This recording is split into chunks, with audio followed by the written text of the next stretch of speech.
पहले वो चौक वाला बोर्ड हुआ करता था, पहले अलग ही सिस्टम था, धीरे धीरे फिर व्हाइट बोर्ड आए। आज की डेट के अंदर में कोचिंग्स के अंदर में इस तरीके की एजुकेशन चल रही है, प्रोजेक्टर के माध्यम से लोग पढ़ा रहे हैं, ये सुनो। तो इस बदलाव को हमने एक्सेप्ट किया। पहले सर ऐसे ड्रेस कोड भी नहीं हुआ करते थे, ये भी एक बदलाव है। तो जितने भी बदलाव इस दुनिया में आ रहे हैं, उस बदलाव को हम लोग एक्सेप्ट करते जा रहे हैं। ऐसे ही एक बहुत बड़ा बदलाव करेंसी के अंदर में आया है, और इस बदलाव को दुनिया के 10% लोग ऑलरेडी एक्सेप्ट कर चुके हैं। और हमेशा ऐसा होता आया है कि जब भी कोई बदलाव आता है तो 5 से 10% लोग शुरुआत में उसको एक्सेप्ट करते हैं, बाद में 90% लोग उनको देख के फॉलो करके एक्सेप्ट करते हैं, ये सब लोग। तो क्या क्या बदलाव आया, चलो हम इस पे डिस्कस करते हैं। 1970 के अंदर में, 1970 के अंदर में एक अपॉर्चुनिटी थी जॉब्स के रूप में। अगर 70 से पहले की अगर बात करेंगे तो मार्केट में जॉब बोल के कोई चीज नहीं थी, हर आदमी अपना खुद का कोई काम करता था, ये सब लोग। ये job I, government job and private job, ये वो बदलाव था जिसको शुरुआत में बहुत सारे लोगों ने एक्सेप्ट नहीं किया, लेकिन धीरे धीरे धीरे धीरे ये चीजें कॉमन हो गई। और आज हर एक स्टूडेंट जब ग्रेजुएशन करता है उसका माइंडसेट क्या होता है, मुझे जॉब चाहिए, ये सब लोग। आज ये कॉमन हो चुकी है, आज हमारा समाज, हमारी सोसाइटी इस बात को एक्सेप्ट कर चुका है। ऐसा ही एक बदलाव आया बिजनेस के अंदर में। 1970 के दौर में बिजनेस भी एक बहुत बड़े लेवल पे बदला। आज हम जो एग्रीकल्चर करते हैं, क्योंकि वी आर इंडियन, और इंडिया के अंदर में लगभग 70% लोग हैं जिनकी आजीविका का साधन खेती है, सर नो। अगर हम बात करें एग्रीकल्चर की, तो आज की जो खेती है ना वो कॉमर्शियल एग्रीकल्चर हो चुकी है। आज खेती की जाती है कि कम जगह से पैदावार बढ़े, कैसे की जाए। हम हाइब्रिड बीज डालते हैं, अलग लेवल की खाद डालते हैं, जिससे कि अगर 1 एकड़ में हम जमीन मतलब कुछ भी बो रहे हैं तो उससे हमें आउटपुट ज्यादा मिले, यस और नो। तो दोस्तों एग्रीकल्चर आज जो बन चुकी है, आप सभी किसान परिवार से हरियाणा में है, तो सर आज की जो खेती है वो कॉमर्शियल हो चुकी है। हर आदमी सोचता है कि अगर मैं ये चीज बोऊंगा तो मेरा इस साल के अंदर में इस फसल में इतना फायदा हो जाएगा, यस और नो।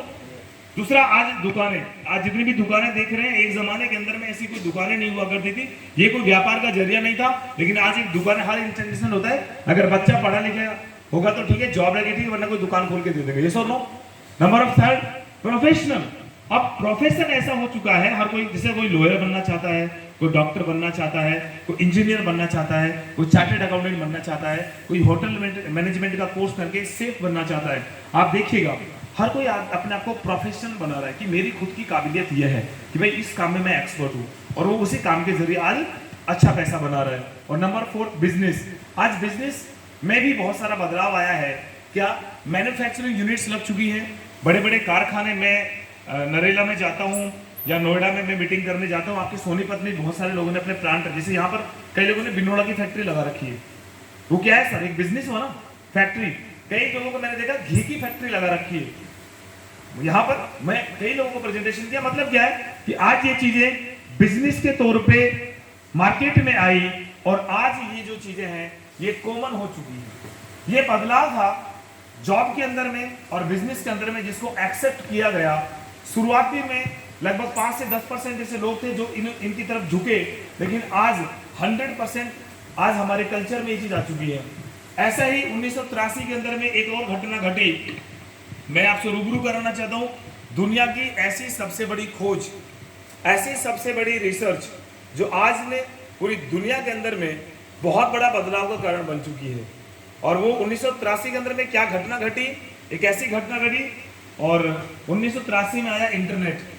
1983 दुनिया की सबसे बड़ी रिसर्च मानी जाती है, यस और नो। यस।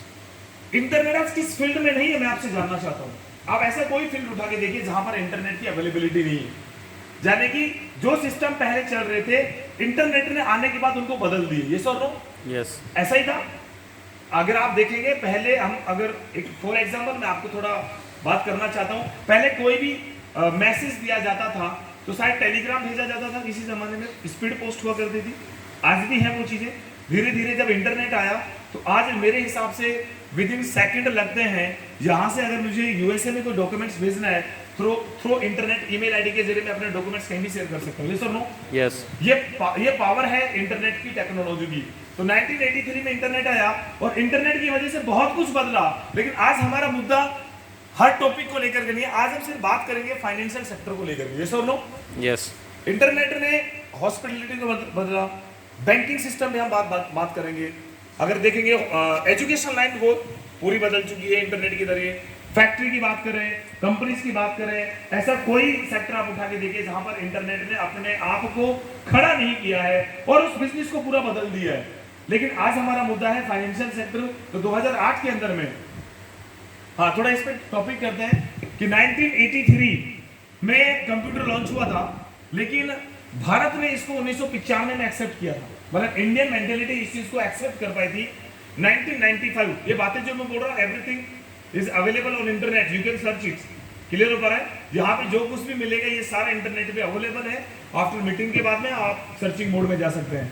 1995 के अंदर में भारत ने एक्सेप्ट किया, मतलब इंटरनेट जैसी टेक्नोलॉजी को एक्सेप्ट करने में इंडिया को 10 से 12 साल लगे। तो आज जिस टेक्नोलॉजी पे मैं बात कर रहा हूँ वो इतना जल्दी लोग एक्सेप्ट नहीं करेंगे, लेकिन अगर आप में से कोई भी पर्सन उसको एक्सेप्ट करता है तो नो डाउट आपके परिवार के अंदर में आर्थिक रूप से बहुत बड़ा बदलाव आ सकता है। हम बात करेंगे 2008 के अंदर में फाइनेंशियल सेक्टर के अंदर में एक बहुत बड़ा बदलाव आया। अब ये समझते हैं कि क्या बदलाव आया, और इसको जानने से पहले हम समझते हैं कि एसेट क्या होता है। What is asset? एसेट क्या है इसके बारे में जानते हैं। दुनिया में जितने भी लोग रिचेस्ट पर्सन हैं, दुनिया में जितने भी लोग अमीर व्यक्ति हैं, वो इसलिए अमीर हैं क्योंकि एक ऐसी चीज है जो उनको अमीर बनाती है। Regular job and regular business सिर्फ एक इंसान की आजीविका का साधन है, वो इंसान को वेल्दी नहीं बनाता। दुनिया में 4 कैटेगरी के लोग होते हैं, मैं आपसे डिस्कस करना चाहता हूं। 4 कैटेगरी इन सोसाइटी। नंबर 1, जिनको हम लोग पुअर कैटेगरी के लोग कहते हैं, मतलब मध्यम परिवार के लोग। ठीक है, वो मेरी स्लाइड का पार्ट नहीं है, टॉपिक छुड़ा तो मैंने डिस्कस कर लिया।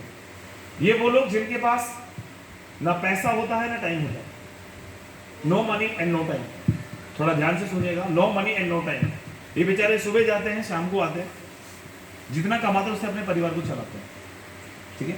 सेकंड कैटेगरी है अनएम्प्लॉयड कैटेगरी, बेरोजगार लोग। इनके पास टाइम बहुत है बट पैसा नहीं है ना। A lot of time but no money, पैसा नहीं है, समय बहुत है। थर्ड कैटेगरी है रिच कैटेगरी। रिच कैटेगरी कौन है? जिनके पास पैसा बहुत है बट वक्त नहीं है। पैसा बहुत है बट वक्त नहीं है। और फोर्थ कैटेगरी है वेल्दी कैटेगरी, जिनके पास पैसा भी है, वक्त भी है और एक सही उम्र भी है उसको एंजॉय करने की। इसको वेल्दी कैटेगरी कहते हैं। ये 4 कैटेगरी है। अब सवाल ये है कि आप रिच बनना चाहते हैं कि वेल्दी बनना चाहते हैं। मार्केट में रिच बहुत है बट वेल्दी नहीं है। मार्केट में रिच कैटेगरी के पर्सन बहुत है बट वेल्दी नहीं है। मैं आपको जो सिस्टम बताने वाला हूं ये आपको रिच नहीं बनाएगा, सिर्फ वेल्दी बनाएगा। मतलब आपके पास पैसा भी होगा और उस पैसे को एंजॉय करने के लिए आपके पास पूरा टाइम भी होगा। देन एक प्रॉपर एज आप मेंटेन कर पाओगे। मैं क्लियर कर पाया? तो क्या है ये एसेट, इसके ऊपर बात करते हैं। ये वो चीज है जो इंसान को वेल्दी बनाती है। जिसके पास ये जितना ज्यादा है वो आज उतना पावरफुल है। और ये है एसिड्स। जमीन अपने आप में एक एसिड है। आप तो हरियाणा से, आपको तो जमीन की पावर बताने की जरूरत नहीं है। जिसके पास जितना किला है वो उतना ही पावरफुल है। ऐसा ही है कि नहीं? yes. 1 किला है तो 1 किले वाली पावर है और 5 किला है तो 5 वाली, राइट। जिसके पास जितना ज्यादा है वो उतना पावरफुल है। आज आप कोई जमीन लेके पटकिए, 5 साल बाद उसकी वैल्यू क्या होगी आप लोगों को शायद बताने की जरूरत नहीं है। Second, gold. गोल्ड क्या है? एक एसिड है। जिसके पास जितना है वो उतना पावरफुल है। थर्ड एंड सिल्वर, ये सारे वो एसिड है जो इंसान को रिच बनाते हैं। आपके अगर कोई बंदा ठीक ठाक पैसा कमाता है तो क्या करेगा? वो सब जमीन लेके पटकेगा, दुकान लेके पटकेगा, गोल्ड लेके पटकेगा। ये सुन लो, ये वो चीजें जो इंसान को स्टेबल एंड मजबूत बनाती है। अब ये चीजें एसिड क्यों कहलाती है, इनकी वैल्यू क्यों बढ़ती है, क्या कारण है? इनके पीछे फॉर्मूला काम करता है। वो फॉर्मूला क्या है? Limited supply and high demand. Limited supply, इन चीज जब किसी भी चीज की सप्लाई लिमिटेड होती है और उसकी डिमांड ज्यादा होती है तो उसकी वैल्यू बढ़ती है। Limited supply and high demand. जब किसी भी वस्तु की सप्लाई बहुत कम है और डिमांड बहुत ज्यादा है तो नो डाउट उसका दाम बढ़ेगा। ये वो फॉर्मूला है जो 11th क्लास में कॉमर्स में पढ़ाया भी जाता है। क्लियर हो पा रहा है? हम आगे डिस्कस करते हैं। आज हमारा मुद्दा है व्हाट इज डिजिटल एसेट। इस पे बात करेंगे क्योंकि ये जो बातें मैंने बताई ये फिजिकल एसेट का पार्ट थी। बट आज हमारा टॉपिक फिजिकल एसेट पे नहीं है, डिजिटल एसेट पे है। जिस तरीके से लोग जमीन में इन्वेस्ट करते हैं, जिस तरीके से लोग गोल्ड में इन्वेस्ट करते हैं, जिस तरीके से लोग सिल्वर में इन्वेस्ट करते हैं, ये ही एक और तरीका है जहां पर लोग डिजिटली अपने पैसे को इन्वेस्ट करते हैं। क्लियर हो पाया? तो क्या है डिजिटल एसेट, इस पे बात करेंगे। और ये क्यों क्रिएट हुआ, इसकी जरूरत क्यों पड़ी। क्रिप्टो करेंसी एक डिजिटल एसेट है, पूरी दुनिया आज इसमें इन्वेस्ट कर रही है, बट इसकी जरूरत क्यों पड़ी, आज हम इस टॉपिक पे बात करेंगे। और इसको समझने के लिए इस ग्राफ को समझते हैं। ये वो ग्राफ है जो एक इंसान को पावरफुल बनाता है, उसकी सोच को पावरफुल बनाता है। ये टॉपिक मैंने क्यों डिस्कस किया कि ये वो सारी चीजें हैं जो इंसान को बहुत बड़े लेवल पे लेके जाएंगी। करेंसी का इतिहास क्या कहता है, समय समय पे बहुत कुछ बदला है, और समय के बदलते हुए स्वरूप से करेंसी ने भी अपने आप को चेंज किया है। काफी पुराने लोग भी यहाँ पर हैं, हमसे एज में काफी बड़े लोग भी हैं, आप लोगों ने बहुत कुछ देखा है। एक जमाने के अंदर में किसी भी करेंसी का इस्तेमाल नहीं किया जाता था, किसी भी करेंसी का इस्तेमाल नहीं होता था। तो व्यापार किस माध्यम से, शाहरुख खान क्या फोकस कीजिए। व्यापार करने के लिए भाई साहब किसी भी करेंसी की जरूरत नहीं होती थी, एक सिस्टम चलता था, सामान के बदले सामान, एक माध्यम था, सिर्फ एक तरीका था। धीरे धीरे ये सिस्टम लोगों के दिमाग में बैठ गया, और लोग कोई भी व्यापार करते थे तो एक सामान देते थे, दूसरा लेते थे। This is the system. Clear हो पा रहा है?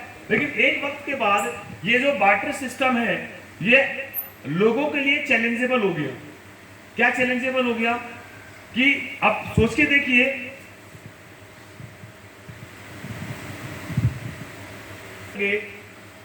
क्या ये मोबाइल ले सकते हो? नो। मतलब एक भैंस देकर के बकरी तो नहीं ले सकते ना। ये दिक्कत थी लोगों के सामने कि किस तरीके से हम सामान का आदान प्रदान करेंगे। हमारे सामान की वैल्यू ज्यादा है, उसके सामान की वैल्यू कम है, तो ये एक लोगों में चैलेंज क्रिएट हो गया था। तो इसको कैसे बेहतर किया जाए, तो उस टाइम में इस बार्टर सिस्टम को बंद किया गया और एंट्री मारी लेदर्स कॉइन ने। चमड़े के सिक्कों से शुरुआत हुई। राजा महाराजा हुआ करते थे, और वहां पर हर राज्य के अंदर में राजा क्या करता था, अपनी लेदर कॉइन स्टार्ट किया, और उस राज्य के अंदर में जब कोई भी सामान खरीदा जाता था तो लेदर कॉइन से खरीदा जाता था। अगर मान लो मेरे को कोई वस्तु खरीदनी है, उसकी वैल्यू 5 कॉइन की है, वो 5 सिक्के देगा और ले लेगा। तो ये लेदर कॉइन का सिस्टम इतना मजबूत हुआ कि लोगों के लिए एक नई तकनीक समझ में आई और बिजनेस करना बड़ा आसान हो गया, चीजों का मूल्यांकन करना सही हो गया। लेकिन एक वक्त के बाद ये लेदर कॉइन भी लोगों के लिए चैलेंजेबल हो गया। व्हाई? बिकॉज अगर मैं राजस्थान का व्यापारी हूं, आप हरियाणा से, भैया मान लो आप हरियाणा के व्यापारी हैं, मैं राजस्थान का व्यापारी हूं, आप कोई भी चीज बेचने के लिए राजस्थान चले गए, तो वहां का व्यापारी आपको करेंसी कहां की देगा? राजस्थान की। लेके कहां आओगे? और यहां पे कोई एक्सेप्ट करेगा?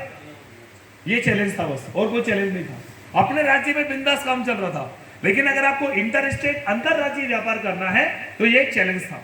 अब इसको कैसे सोल्व किया जाए, समस्या आ गई। अब इसका समाधान किया मेटल्स कॉइन ने, धातुओं के सिक्कों ने। चमड़े के सिक्के बंद हुए, मेटल्स कॉइन से शुरुआत हुई, और मेटल्स कॉइन से फिर आए तांबा और पीतल आया सबसे पहले, जिनकी शुरुआत हुई।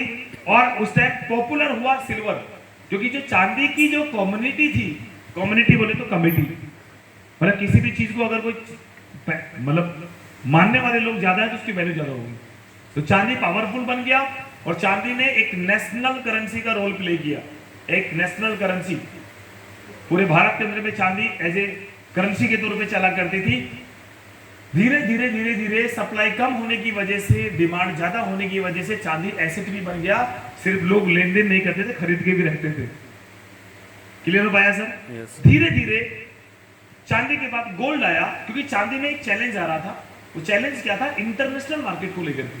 अगर आपको यूरोप, ब्रिटेन, अमेरिका, रूस, चाइना के साथ बिजनेस करना है तो नो डाउट आपके पास इंटरनेशनल मेटल होना चाहिए। चांदी कई सारे देशों में नहीं पाई जाती। अगर आप गूगल में सर्च करेंगे, ऐसे कई सारी कंट्रीज है जहां पर चांदी की खाने नहीं है। तो तब गोल्ड आया, और गोल्ड ने इंटरनेशनल करेंसी का रोल प्ले किया। गोल्ड पूरी दुनिया में पाया जाता है, और सप्लाई कम होने की वजह से, डिमांड ज्यादा होने की वजह से गोल्ड करेंसी के साथ साथ एक एसेट बन गया, एक प्रीशियस मेटल में कन्वर्ट हो गया। प्रीशियस मेटल बोले तो कीमती वस्तु में लोग खरीद के भी रखते थे और एज ए करेंसी भी इसका यूज करते थे। यहां तक क्लियर हुआ सर? यस।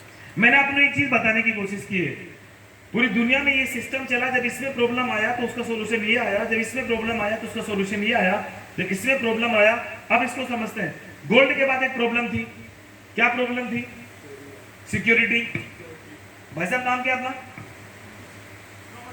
कमल भाई के पास 10 किलो सोना है, चंडीगढ़ जाना है व्यापार करने के लिए, डर लगेगा अंदर में? कोई टपका सकता है रास्ते में? सिक्योरिटी, यस और नो? तो ये चैलेंज था और उस टाइम सिक्योरिटी प्रोवाइड की उन लोगों ने जिनके पास मेन फोर्स था, बाहुबल था। और वो लोग क्या करते थे सर? सिक्योरिटी चार्ज लेते थे, जो काफी कॉस्ट इफेक्टिव पड़ता था। तो उस टाइम में गोल्ड बैंक बनाए गए।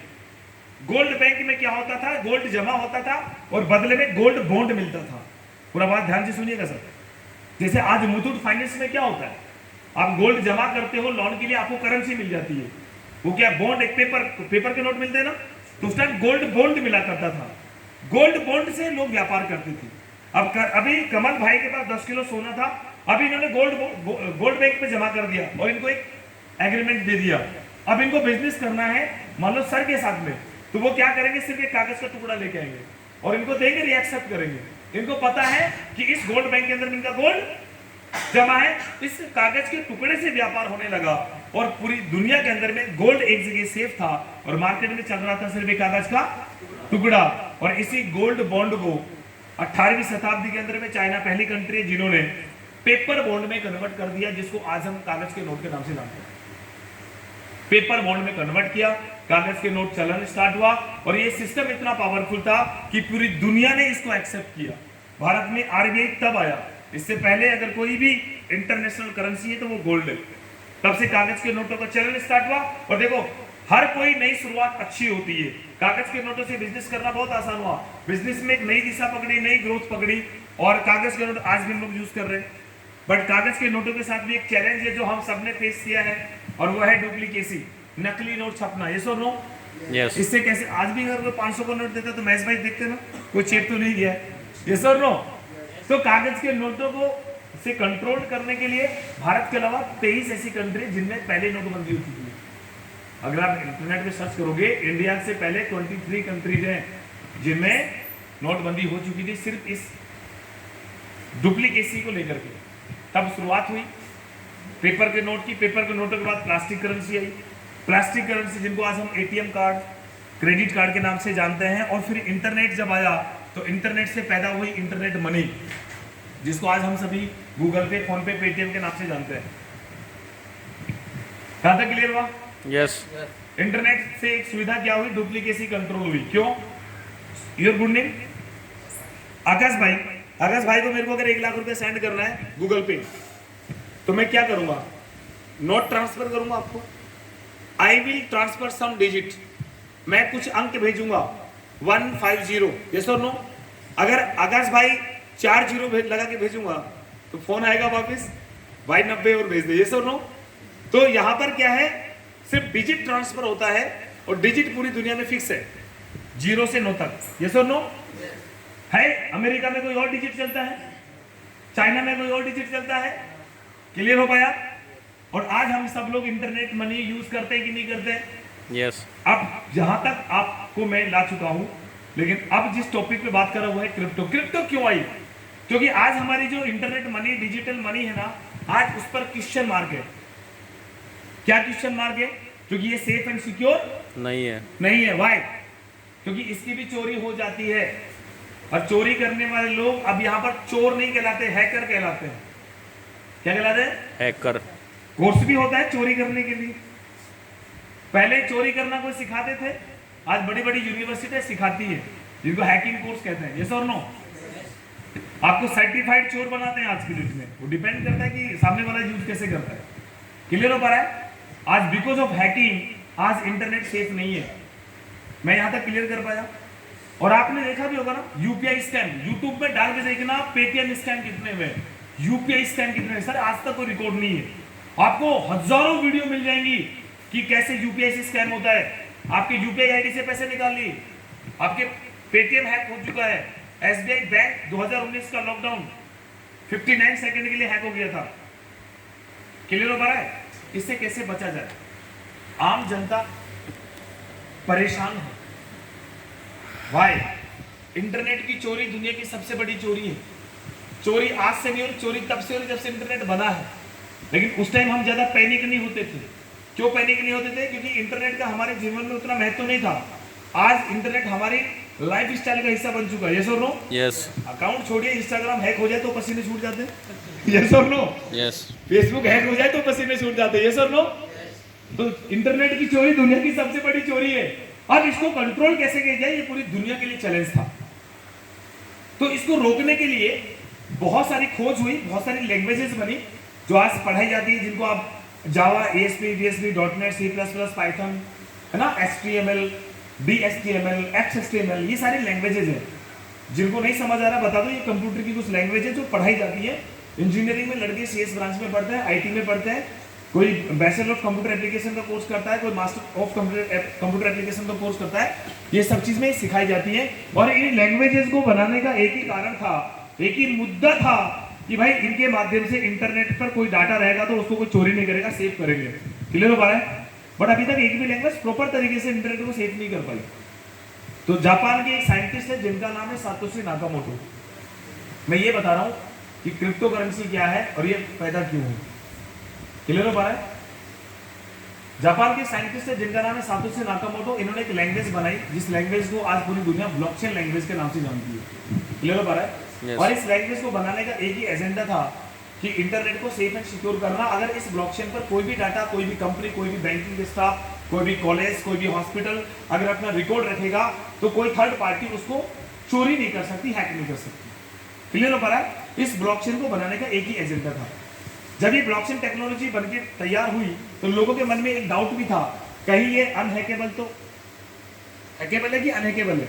ऐसा तो नहीं है कि अगर इस ब्लॉकचेन को हमने यूज करना स्टार्ट किया और कल यहाँ पर कोई डाटा शिफ्ट करेंगे, अगर उसको भी किसी ने हैक कर लिया तो इसको चेक करने के लिए इसके ऊपर में कुछ डिजिट तैयार किए, तो डाटा लिखा गया जिनको डिजिटल कॉइन्स का नाम दिया गया। और वो जब वो डाटा तैयार हुआ तो जब वो डाटा बनने के बाद में उसके ऊपर जब हैकिंग टेक्नोलॉजी अप्लाई की गई तो एक भी सिंगल कॉइन हैक नहीं हो पाया। एक भी डाटा, एक भी डिजिट, वो कॉइन कुछ नहीं होता सर, एक डाटा होता है, एक डिजिट होता है। कॉइन का मतलब वहां गोल गोल नहीं होता, वहां डिजिट होते हैं 1 2 3 4 5। उनको एक लैंग्वेज के माध्यम से लिखा जाता है जिसको सॉलिडिटी लैंग्वेज कहते हैं। क्लियर हो पा रहा है? एक भी सिंगल कॉइन जब हैक नहीं हो पाया, सब पीछे जमा, एक भी जब हैक नहीं हो पाया तो हैक ना होने की वजह से ये प्रूफ हुआ कि भाई ब्लॉकचेन एक ऐसी टेक्नोलॉजी है इसको जो भी इस्तेमाल करेगा, अपना डाटा रखेगा तो सेफ एंड सिक्योर है। यहां तक क्लियर हुआ? तब से इस ब्लॉकचेन का इस्तेमाल बड़ी बड़ी कंपनियां अपने डाटा को सेव करने के लिए कर रही है। फार्मास्यूटिकल्स